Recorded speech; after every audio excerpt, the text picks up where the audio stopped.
Yes, first and foremost, if we really want to get the best out of an artificial insemination, we must do dairy and the dairy farming with knowledge.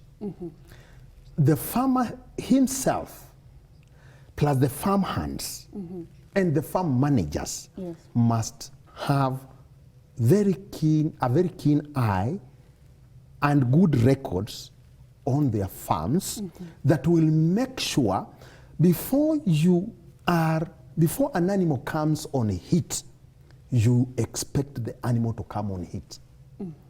Because you have done the right feeding, the right management that will bring an animal on a heat according to expected program. Yes. And then you will be observant enough through having clear checkups of indicators of good performance on a daily basis. Yes. You will know when heat begins, the right time to inseminate, and then employ the right skills to inseminate. Yes.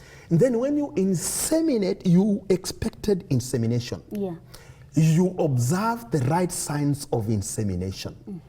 Then you serve according to the timings. Yes. And I will not go into the details because insemination has experts. Yes. And let the experts guide and let them tell you when you see A, you know E, F, and G are the issue should happen.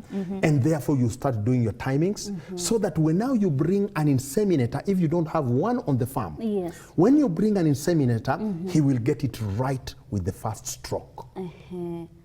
Now the animal, because was served at the right time, will be will conceive. And then you manage the conceived animal the way it should be so that you don't tamper with the factory that you are forming inside the dam. Now once you've taken care of the dam the right way, and dams must be managed in a very professional way, just don't feed.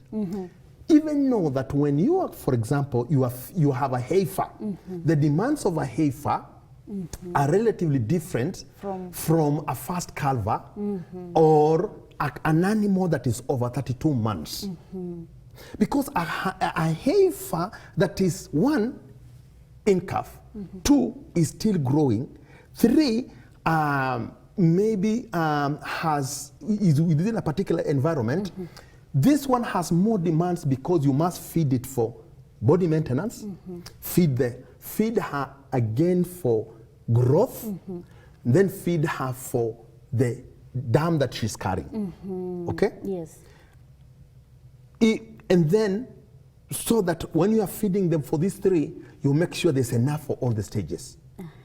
Now, when you go to the next stage, you are feeding a heifer that is still, no, you are feeding an in-calf that is maybe a second calver and is still growing because she's still under 32 months and is still carrying. You see now you're feeding for how many items? Four. You get? Yes. So the second one has a higher demands. Yes. But the one that is above 32 months would most likely have lesser demands and therefore bigger capacity for milk production.